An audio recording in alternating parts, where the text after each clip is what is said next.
Pagi hari di Karawang, Indonesia. Ratusan warga lagi bersiap memulai hari mereka sampai tiba-tiba gemuruh air mengubah segalanya. Jadi, apa sih yang sebenarnya terjadi? Ini adalah cerita tentang infrastruktur yang makin menua dan apa akibat fatalnya kalau sampai gagal.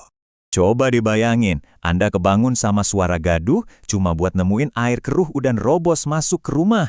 Nah, itulah kenyataan pahit yang dihadapi warga pagi itu.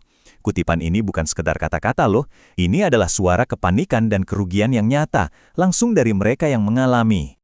Oke, sekarang mari kita bedah gimana pagi yang mencekam itu bisa terjadi, menit demi menitnya.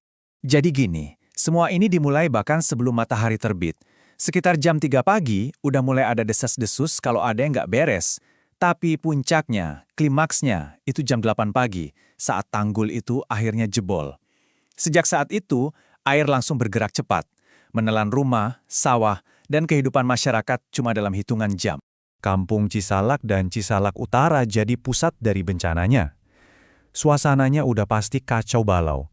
Orang-orang lari pontang-panting, berusaha nyelamatin apa aja yang mereka bisa.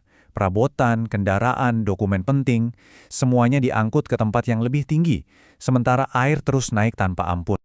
Nah, pertanyaan ini membawa kita dari dampaknya ke akar masalahnya. Ini bukan sekedar hujan biasa. Air ini datang dari sumber yang, ironisnya, justru seharusnya melindungi mereka. Sekarang kita akan membahas infrastruktur yang jadi biang keladi dari krisis ini. Sebuah jalur air yang perannya sangat vital. Kalimalang atau saluran Tarum Barat ini bukan sungai biasa ya. Anggap aja ini kayak jalan tol air raksasa.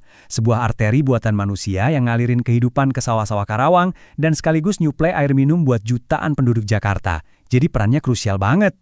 Nah, inilah titik kegagalannya. Yang jebol itu adalah tanggul, semacam dinding penahan yang dibangun di sepanjang kanal.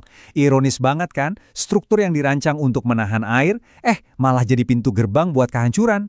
Ini nih, pertanyaan intinya. Gimana ceritanya sebuah struktur sepenting ini bisa gagal total? Jawabannya ada di satu angka ini. 53. Angka ini mungkin kelihatannya biasa aja ya, tapi inilah kunci untuk memahami kenapa bencana ini bisa terjadi. Ini bukan angka acak, ini adalah umur dari tanggul tersebut, dalam hitungan tahun. Oke, jadi ceritanya begini. Pertama, tanggul itu umurnya udah 53 tahun, padahal udah melewati batas masa pakainya yang dirancang, yaitu 50 tahun. Terus, bayangin deh getaran konstan dari truk-truk berat yang lewat di atasnya, hari demi hari selama bertahun-tahun. Getaran itu pelan-pelan menciptakan retakan dan rongga-rongga tersembunyi. Nah, kombinasi usia dan tekanan inilah yang akhirnya bikin air merembes masuk, dan menghancurkan tanggul dari dalam. Dan ini bukan sekedar teori loh, pernyataan resmi dari pihak berwenang mengkonfirmasi hal ini. Mereka mengakui bahwa umur teknis bangunan itu pada dasarnya masa pakai yang dirancang untuknya telah terlampaui. Sebuah pengakuan yang gamblang tentang betapa rapuhnya infrastruktur kita. Setelah bencana terjadi, fokusnya langsung beralih ke mitigasi. Gimana caranya menghentikan aliran air dan mulai memperbaiki kerusakan. Langkah pertama adalah mengurangi tekanannya. Pihak berwenang dengan cepat memangkas debit air di Kalimalang dari 55 meter kubik per detik jadi cuma 20. Ini ibaratnya kayak ngecilin keran raksasa, biar lubang yang udah ada nggak makin besar. Sebuah langkah yang krusial banget buat mengendalikan situasi. Dan ini dia rencana perbaikan 3 langkah mereka yang cerdas. Pertama, bangun bendungan sementara untuk mengalihkan air dari titik jebol, jadi area kerjanya kering. Kemudian, mereka kerahkan berbagai material, kayu dolken, batu-batu besar, bronjong, dan ribuan karung pasir untuk menambal lubang itu secara efektif.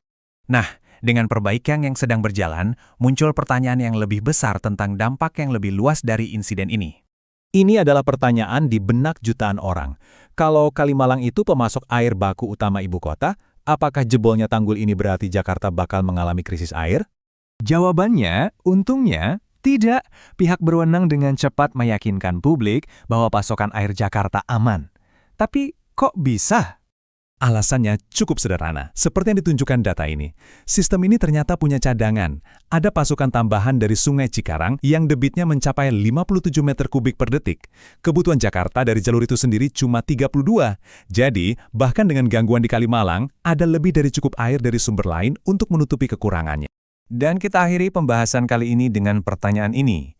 Insiden Kalimalang adalah pengingat yang gamblang berapa banyak jembatan, bendungan, dan saluran air yang kita andalkan setiap hari juga hidup dengan waktu pinjaman. Pertanyaannya sekarang bukanlah jika infrastruktur penting berikutnya akan gagal, tetapi kapan dan apakah kita akan siap